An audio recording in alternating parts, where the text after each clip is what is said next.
국내 시장 쟁점 함께 분석해 보도록 하겠습니다. 라이브 이슈 타임인데요. 펠리즈 투자인 리서치 김민수 대표 전화 연결되어 있습니다. 안녕하십니까? 네, 안녕하십니까. 네, 먼저 첫 번째 이슈부터 시작을 해보도록 하겠습니다.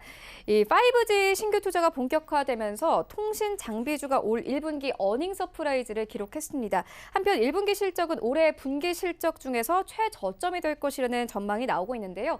지속적인 이 상승세 기대해봐도 되겠습니까?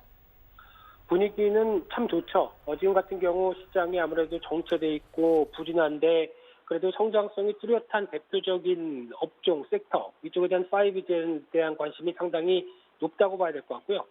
그런 측면으로 봤을 땐 중기적으로는 여전히 관심이 필요합니다. 하지만 단기적으로는 좀 많이 부각받고 올랐기 때문에 오히려 이런 시장에서 시장이 안정을 받는다라고 하게 되면 오히려 같이 동참하기보다는 차익 매물이 나올 가능성이 크겠죠. 그렇기 때문에 단기적으로는 타이밍을 좀 조절하는 전략들이 필요하지 않을까 생각되고 있는데, 일단 먼저 통신 장비주 쪽에서 이 통신주나 이 장비주 대표적으로는 약간 경기 방어적인 성격이 좀 컸었죠. 그런데 최근에는 이 성장성, 대표적으로 5G란 흐름들이 오히려 성장성을 대표하다 보니까 이에 따라서 반응을 했다라고 보시면 될 것 같은데요.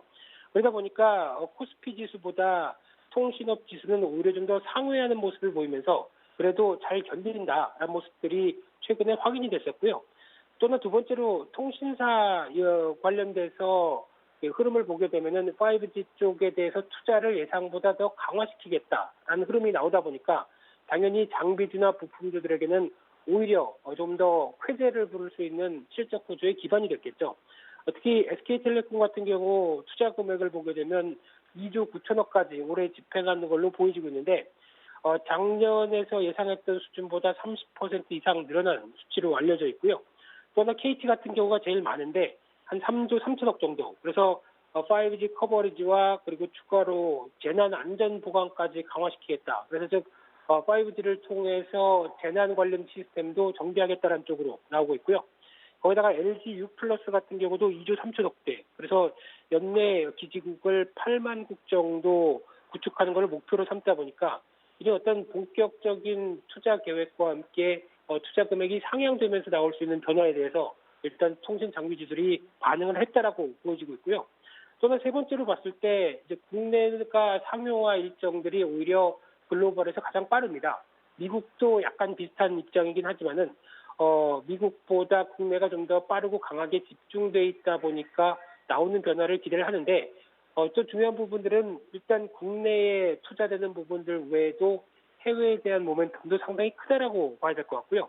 그런 상황 속에서 미국도 이제 2019년 올해 이어서 추가적으로 일본은 올해부터 내년까지, 그리고 중국도 2019년 12월, 그러니까 올해 말부터 해서 내년까지 상용화가 이어지고 있는데, 또 유럽도 한 2020년도부터 또 상용화가 들어가죠. 그러다 보니까 국내뿐만 아니라 해외에서 수주할 수 있는 기회들이 좀 더 높겠다라고 하는 약간 기회 요인들이 커지게 되면은 이에 따라서 앞으로에 대한 또 전망도 밝아질 수 있는 부분들인데, 여기서는 좀 차이가 나는 부분들이 일단 국내 쪽에서는 국내 업체들이 어떤 수주에 대한 여러 가지 기대를 높일 수 있는데, 해외 쪽은 물론 시장이 더 커질 수 있다고 하더라도 해외에 대해서 경쟁력 있는 업체가 더 실적에 대한 기회 요인들이 높다라는 부분들은 일단 올해 말부터는 이 부분을 또 차별화가 될 수 있다는 쪽도 염두하셔야 될 것 같고요.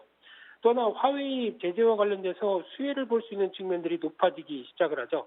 특히 글로벌 통신 장비에서 시장 점유율이 화웨이와 ZTE라고 하는 중국 업체들의 시장 점유율을 보게 되면 한 거의 40% 가까이, 40%가 넘어갔죠.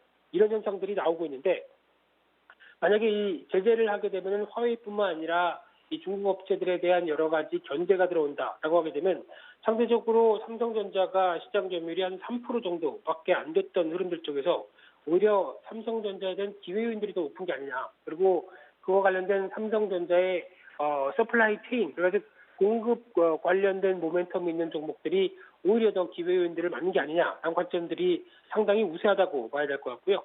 그런 차원에서 이 5 장비 시장의 시장 점유율을 추정했었을 때 일단 올해까지 나오는 부분들을 보게 되면은 의외로 삼성전자가 상당히 많이 올라오면서 지금 글로벌 시장에서 한 21%까지 차지하는 수준으로 지금 보여지고 있는데, 그런 흐름이라고 하게 되면 어떤 지금 1위를 보이고 있는 에릭슨과 그렇게 큰 차이가 별로 없는 상황들이죠. 그래서 아마 이 부분이 조금 더 박차를 가하게 되면은 삼성전자를 필두로 한 여러 가지 통신 장비의 5G 쪽에서는 조금 더 긍정적이다라고 바라보고 있는 상황들이고요. 그러다 보니까 말씀하셨듯이 1분기 실적 호조세가 뚜렷했습니다. 그런 가운데 올해에 대한 실적 기대감이 상당히 높아졌는데 대표적인 주자 오이솔루션과 KMW를 보게 되면 오이솔루션이 매출액 증가율이 작년 동기 대비해서 150% 이상, 영업이익은 강하게 흑자 전환을 하는 모습들까지 보여줬고요. KMW도 67% 이상 1분기 매출액이 작년 동기 대비 올라왔고 영업이익은 780%라고 하는 경이적인 숫자까지 보여주면서 시장에서 강한 어떤 부각을 받았는데 중요한 거는 실적이 좋아지니까 주가도 당연히 올랐죠. 그래서 연초 대비 주가를 보게 되면 두 종목 다 240%, 250% 이런 식으로 올라온 상황이기 때문에 일단 지금 앞서 말씀드렸던 가장 중요한 명제를 보게 되면 주가가 올랐고 많이 올랐다라는 부분들을 단기적으로는 부담일 수밖에 없는 상황들인데 오이솔루션 같은 경우 올해 예상 순이익이 한 320억까지 예상하고 있는데 지금 현재 시가총액이 4,500억대입니다. 그러면은 약 내년과 2021년 나올 수 있는 실적 흐름들까지 약간 담보돼서 지금 평가를 받고 있다라고 하게 되면 일단 단기적인 가격 메리트가 그렇게 크지는 않을 수 있겠죠. 그렇기 때문에 조정 시에 관심 가는 전략들이 좀 더 필요하다라는 쪽으로 한정돼서 바라봐야 될 것 같고요.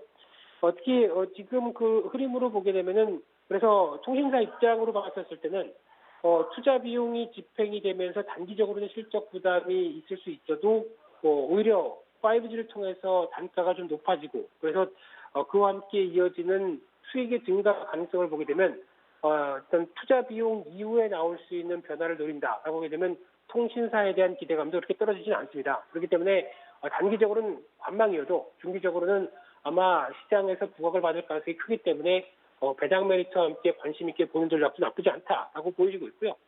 따라서 앞서 말씀드린 것 쪽으로 보게 되면은 관련주들은 일단 타이밍 조절 필요는 타이밍 조절은 필요하다라는 관점과 함께 중기 시각에서는 통신주 눈여겨볼 필요가 있을 것 같고요. 그래서 탑픽을 고른다라고 하게 되면 센 종목 사는 게 제일 좋습니다. 그래서 앞서 말씀드렸던 오이솔루션, KMW 어느 정도 좀 조정권이 나왔을 때 대응한 전략을 말씀드려야 될 것 같고요. 그 밖에 서진 시스템이라는 종목도 관심 있게 보시면서 대응한 전략들이 좀 필요하지 않을까 그렇게 말씀드리겠습니다.